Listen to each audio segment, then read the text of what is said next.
అందరికీ నమస్కారం. ఈరోజు నేను చెప్పబోయే విషయం మొన్న 26వ తారీఖు శాసనమండలిలో లడ్డు కల్తీ విషయంలో ఒక డిస్కషన్ పెట్టారు. దురదృష్టం కొద్దీ వైసీపీ వాళ్ళు సభని సజావుగా జరగనివ్వకుండా డిస్కషన్ అర్ధంతరంగా ఆపేయడం జరిగింది. ఇప్పుడు మళ్ళీ అక్కడ మాట్లాడటానికి నాకు అవకాశం లేదు. కానీ ఒక మంచి విషయాన్ని ప్రజల్లోకి తీసుకెళ్లాల్సిన బాధ్యత నాకు ఉందని చెప్పి ఈరోజు మీ ముందుకు వచ్చి ఆ రోజు నేను మాట్లాడదాం అనుకున్న విషయాన్ని మీ ముందు పెట్టాల్సిన బాధ్యత నాకుంది. శాసనమండలి అధ్యక్షుల వారిని సంబోధిస్తూ అధ్యక్ష అంటూ ఈ మాటలను మాట్లాడాల్సింది కుదరలేదు. అది మీతో షేర్ చేసుకోవాలని అనిపించి ఈరోజు ఈ వీడియో చేస్తున్నాను. ఈ వీడియో చేయటంలో ఎవరిని హర్ట్ చేయాలని కానీ ఎవరిని బాధ పెట్టడం కానీ నా ఉద్దేశం లేదు. ఒకవేళ ఎవరైనా సరే ఏదైనా మీ మనసులో గాయపడితేనో లేకపోతే మీ మనసులో బాధపడితేనో నన్ను క్షమించండి. ఇప్పుడు వీడియోలోకి వెళ్దాం. లడ్డు కల్తీ జరిగిందా? నెయ్యి కల్తీ జరిగిందా? దర్శనం టికెట్ ద్వారా డబ్బులు దోచుకున్నారా? ఇంకా ఇతర మార్గాల ద్వారా ఆ దేవదేవుడి సొమ్ములు అపహరించారా? ఇవేవి మాట్లాడటానికి నేను రాలేదు. జరగకూడని అపచారం జరిగిపోయింది. అది హిందూ ప్రజల గుండెల్లోకి వెళ్ళిపోయింది. దాని గురించి కూడా మాట్లాడటానికి నేను రాలేదు. కర్మ గురించి కొన్ని మాటలు మాట్లాడాలనిపించింది. భారతదేశం కర్మభూమి. ఈ కర్మభూమిలో అనేక రకాల మతాలు, కులాలు, జాతులుగా ఏర్పడి ఉన్నప్పటికీ అంతిమంగా అందరూ భారత సంతతి, హిందువుల సంతతి. మనమంతా హిందూ మత మూలాల నుంచి వచ్చిన వారమే. అనేక కారణాల వల్ల రకరకాల మతాలను స్వీకరిస్తున్నప్పటికీ మనందరి నరనరాన జీర్ణించుకున్నది హిందూ ధర్మం మాత్రమే. ఏ మతస్థుడైనా ఏ వ్యక్తులైనా కర్మ సిద్ధాంతానికి కట్టుబడి ఉండాల్సిందే. For every action there is an equal and opposite reaction అని న్యూటన్స్ లా చెప్పినట్టు కర్మ సిద్ధాంతం ఆధ్యాత్మిక భావన మాత్రమే కాదు, ఇది సైన్స్ కూడా. ఏ గింజ నాటితే ఆ పండే కోస్తాం. విత్తనాలు వృక్షాలుగా ఎదుగుతాయి అనేది సైన్స్ అయితే కర్మ కూడా సైన్సే. కాదు అందులో దైవత్వం దాగి ఉంది అంటే కర్మ కూడా దైవత్వమే. కర్మ సిద్ధాంతానికి విశ్వవ్యాప్తంగా అనేక మంది ఏదో ఒక విధమైన డెఫినేషన్ ఇచ్చిన వారే.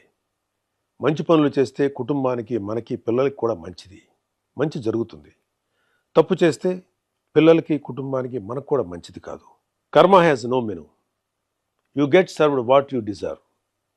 Eventually everybody will have to face the karma whether it is good or bad.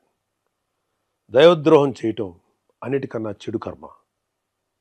ఒకవేళ దేవుడితో పెట్టుకుంటే దేవుడైనా క్షమిస్తాడేమో కానీ కర్మ మాత్రం ఎవరినీ క్షమించదు. కర్మ అనేది కంటికి కనిపించిన ఒక శక్తి. Even God has to face it. భగవంతుడు కూడా మానవ జన్మెత్తితే కర్మను అనుభవించాల్సిందే. కురుక్షేత్ర సంగ్రామంలో ధర్మాన్ని పరిరక్షించడానికి శ్రీకృష్ణుడు వేసిన కొన్ని వ్యూహాలు, తద్వారా గాంధారి శాపాన్ని తన కర్మగా స్వీకరించిన భగవానుడైన శ్రీకృష్ణుడు కూడా కర్మను అనుభవించక తప్పలేదు. కర్మ ఎవరైనా సరే అనుభవించాలి అని చెప్పడానికి ఇదొక ఉదాహరణ. దైవాంశ సంభూతిని అనిపించుకున్న గొప్ప గొప్ప వారు కూడా ఏదో కర్మ చేస్తారు. దానికి తగ్గ ప్రతిఫలం అనుభవిస్తారు. ఒక ఇంటి యజమాని చేసే మంచి చెడుల ప్రతిఫలం కర్మ రూపంలో ఆ ఇంటి మొత్తానికే వస్తుంది. ఒక గ్రామాన్ని, ఒక రాష్ట్రాన్ని, ఒక దేశాన్ని నడిపించే నాయకుడైనా సరే అతను చేసే మంచితో పాటు చెడులో కూడా కర్మ ప్రతిఫలం అందరూ అనుభవించాల్సిందే. వైసీపీకి ఓటు వేసిన పాపానికి అమాయక ప్రజలు కూడా కొంతకాలం పాటు కర్మ ప్రతిఫలాన్ని అనుభవించారు. ఇప్పుడు అనుభవించాల్సింది ముఖ్య పాత్రధారులు, సూత్రధారులు, మద్దతుదారులు. కోట్లాది మంది భక్తులు వాళ్ళ కష్టాల నుండి, బాధల నుండి, వారి తప్పుల నుండి విముక్తి పొందడానికి తమ కష్టార్జితాన్ని ముడుపుల రూపంలో, మొక్కుల రూపంలో చెల్లించుకుంటారు. అలా చెల్లించుకున్న కానుకలకి వాళ్ళ కర్మ తాలూకు శక్తి ముడిపడి ఉంటుంది. దేవుడి దగ్గరికి వెళ్ళాక ఆ కానుకల్లో ఉన్న మంచైనా చెడైనా ఆ దేవదేవుడి తీసుకోగలడు. దేవుడే దానిని ప్రక్షాళన చేయగలడు. భగవంతుని ప్రక్షాళనతో, పూజలతో పవిత్రీకరించబడిన ఆ డబ్బును తిరిగి ప్రజల కోసం, ధర్మ పరిరక్షణ కోసం వినియోగిస్తారు. వెంకటేశ్వర స్వామి డబ్బును కల్తీ లడ్డు రూపంలో, కల్తీ నెయ్యి రూపంలో, టికెట్ రూపంలో, ఏ రూపంలో తిన్నా ఆ కర్మను తీసుకోవాల్సిందే. దాని ఫలితాన్ని అనుభవించాల్సిందే. ఆ దేవదేవుడు రాగద్వేషాలకు అతీతంగా ఉంటాడు. కానీ కర్మకు అవేమీ ఉండవు. తిరిగి ఇస్తుంది, తప్పకుండా ఇచ్చేస్తుంది. Because it is science. మీరెన్ని వాదనలు చేసినా, ఎంత పెద్దవారైనా చేసిన చెడు కర్మ మిమ్మల్ని వదిలిపెట్టదు. ఒకవేళ కూటమి ప్రభుత్వం కూడా మిమ్మల్ని క్షమించవచ్చేమో. ఆఖరికి దేవదేవుడైన ఆ శ్రీ వెంకటేశ్వర స్వామి కూడా మిమ్మల్ని క్షమించవచ్చేమో. కర్మ మాత్రం మిమ్మల్ని క్షమించదు. అనుభవించి తీరాల్సిందే. ఎవరు ఆగం అవ్వాలని, ఎవరు నాశనం అవ్వాలని మాత్రం మేము కోరుకోం. కానీ కర్మ ఎవరిని వదలదని మాత్రం సూటిగా చెప్తున్నాం. కర్మ క్యాన్సర్ కన్నా భయంకరమైనది. క్యాన్సర్కి చికిత్స ఉందేమో, కానీ కర్మకు చికిత్స లేదు. క్షమించమని ఆ స్వామివారిని కోరుకోవడం ఒక్కటే మీరు చేసే పాపానికి ప్రాయశ్చిత్తం.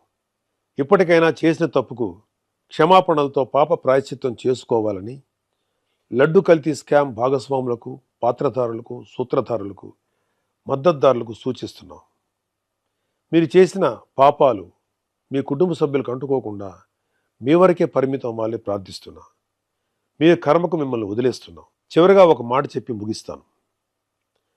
ధర్మరాజు చేసిన రాజసూయ యాగంలో శ్రీకృష్ణుడికి అగ్రతాంబూలం ఇవ్వటానికి నిశ్చయించబడింది. కృష్ణుడికి అగ్రతాంబూలం ఇవ్వటానికి ఇష్టం లేని శిశుపాలు లాంటి దుర్మార్గుడు, పాపాత్ముడు అనేక పాపాలు చేశాడు.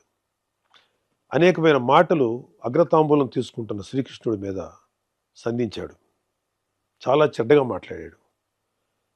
శ్రీకృష్ణ భగవానుడు వెంటనే కోపించుకోలేదు, ఆవేశపడలేదు. కానీ అతనికి కొంత అవకాశం ఇచ్చాడు. ఆయన ఎదురుగా ఉన్న పళ్ళెంలో వక్కలున్నాయి. అతను మాట్లాడే ప్రతి చెడు మాటకి, ప్రతి చెడు చేతకి ఒక్కొక్క వక్క చొప్పున లెక్క పెడుతూ ఉన్నాడు. 100 వక్కలు లెక్కెట్టాక శ్రీకృష్ణ భగవానుడి చేతిలో ఉన్నటువంటి సుదర్శన చక్రం ఆ శిశుపాలుడి కంఠాన్ని ఖండిస్తుంది.